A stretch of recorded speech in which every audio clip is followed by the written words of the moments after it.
Hey, horror fans! Once again, it is me, the Horror Miser Money G. Is trying to review the latest vampire horror film. This the film everyone is talking about. Yes, it's time to reveal Abigail. This is one girl you don't want to babysit. Y'all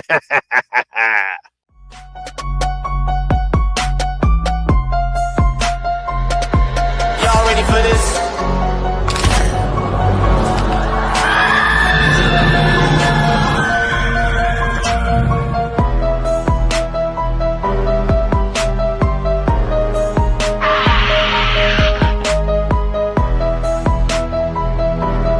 Hey, horror fans! Once again, it is me, the Horror Miser Money. Now, Abigail is a 2024 American horror film. It was directed by Matt Bernardelli Open and Tyler Gillett. The film was written by Stephen Shields and Guy Busick.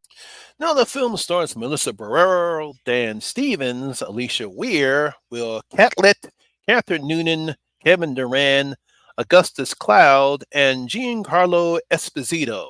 Now, in this film, after a group of criminals kidnap a ballerina of a powerful underworld figure, they retreat to an isolated mansion, unaware that they're locked inside with no normal little girl. And trust me, she's not a little girl, and she's definitely not normal. Now, horror fans, I'm pretty sure everyone knows that my favorite supernatural creatures are vampires. Yes. You know, from Universal Monsters, Dracula with Bela Lugosi, Hammer's Horror Dracula series featuring the great Christopher Lee, The Lost Boys, film director Francis Ford Coppola's 1994 Bram Stoker Dracula, Near Dark Underworld, and among others. Can't get enough of vampire films. And no, keep in mind, I did not mention Twilight, and we all know why. Whether they're portrayed as sexy, elegant immortals, such as they are in the Underworld series, or the vicious creatures they can be in 30 Days of Night, I just simply love watching vampire films. Like I said before, they're my favorite supernatural creatures. I've always loved and admired vampires in vampire films.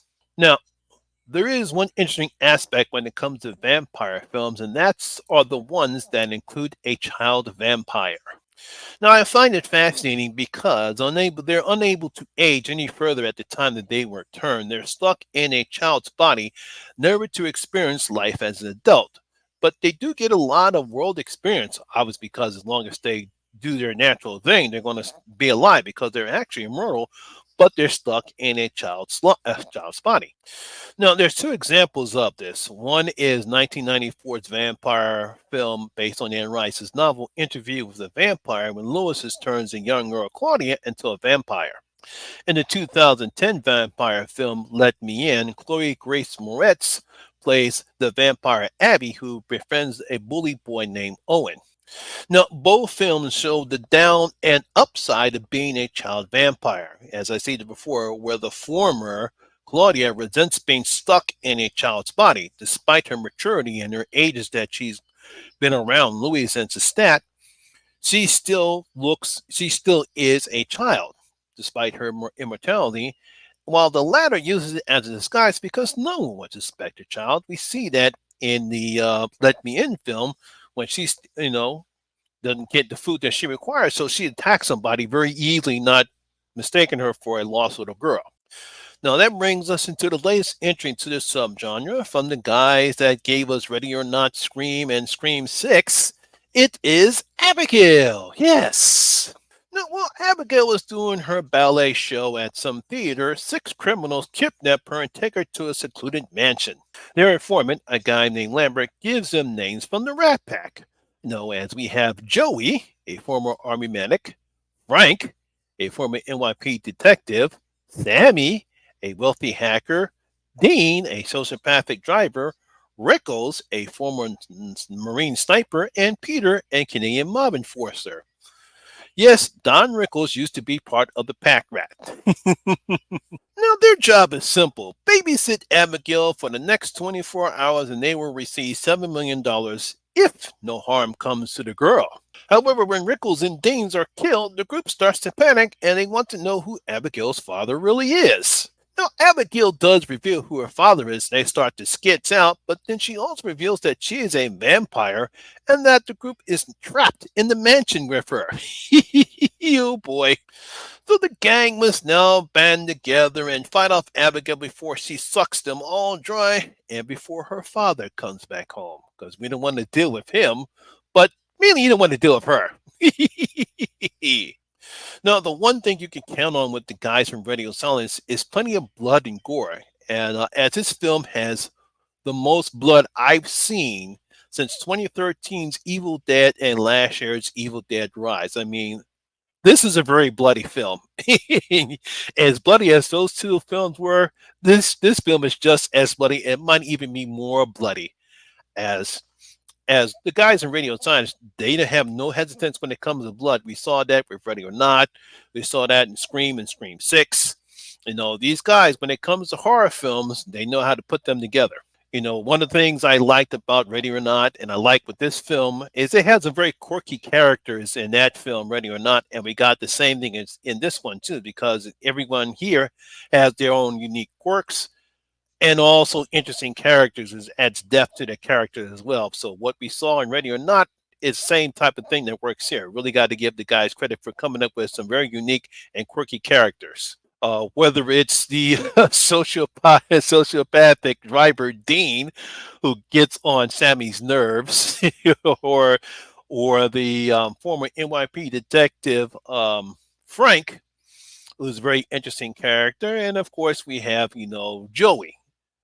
She's a very interesting character. Each of these characters have their own unique quirks, and that kind of blends in the more characteristic aspects of their characters, even though we really don't get that much character development.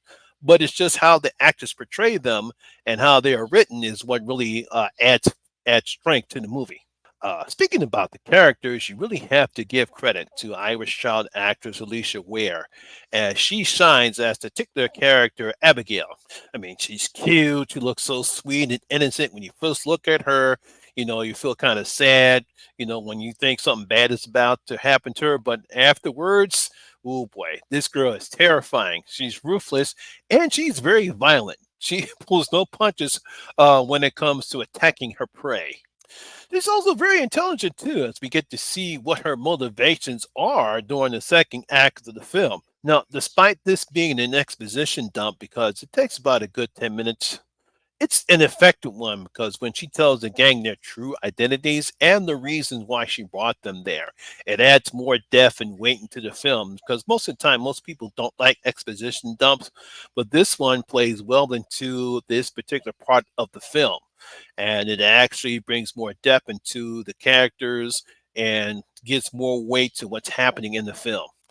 And of course, Melissa Barrera, she's proven to be a very good actress, especially in horror films, because we all know what she's been going through ever since what happened to her, what's going on with Scream 7. But she does a fine job as Joey, because we all know that's not her real name, a woman who has a shady past, just like most of them all do, and simply trying to do the right thing to get back with her son. Now the rest of the cast, Catherine Newton, Angus Cloud, they all do a fine job playing the roles, especially English actor Dan Stevens playing former NYPD detective Frank. He has a very antagonistic relationship with Joey, which he plays into more in that dynamic when we get to the third act in the film. We'll talk about more about that later, but the back and forth that she has with Frank, I think her and Dan, I think Melissa and Dan have great chemistry with their back and forth.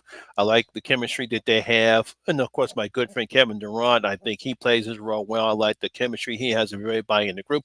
Everyone does a fine job in their roles. And that credit goes to not only the direction, but the writing as well. This is a very well made film. Uh, did I mention that this film is very bloody? Yeah, I did. From the decapitations, the throat ripping, the blood drinking. There is plenty of blood going on in this particular film, and some gore too, but mainly just blood. I mean, this film has one of the bloodiest transformation scenes I ever saw in a vampire film, and I love the way the vampires are destroyed here too. Think True Blood, and that's all I have to say about that. My only issue with the film is that some of the scenes were dragged out too long. I think it made the third act of the film, making the film about 20 minutes longer than it should have been. If you would have edged that part out about a little closer, I could understand the reason why they thought that they should have that some of those scenes drag out long. But I think he cut those scenes out, make it about less 20 about less 10 minutes or so. I think it would have been a tighter film. But overall, this is a fun and bloody vampire film. Really enjoyed it very much with some good acting, excellent practical effects, and of course, blood. Tons of it. So I'm going to give Abigail 4 out of my 5 bloody gold coins. Yes, another 4. I think this is the third film in a row I gave it a 4. So we have the first Omen, Immaculate, and now Abigail with 4 out of my 5 bloody gold coins. So after a very slow start, we've hit our home run with a lot of good horror films. So it looks like 2004 is off to a pretty good start. So there you have it, guys. That is my review and video of Abigail. I hope you did enjoy it. And if you did, please give me a thumbs up, like. It sure really helps out with that YouTube algorithm. So, have you seen Abigail? What you thought about it? Please leave a comment section. Please leave your comments in the comment section. Tell you what you thought about the film. Finally got that right. Also, if you're new here, please hit that subscriber button. Ring that notification bell. That way, we notify anytime when I put up new videos such as this one. Once again, my name is Lamont Smith, better known as the Horror Miser Monty G. And always remember that horror rules. And I see you in my next video. Like I say, safe out there.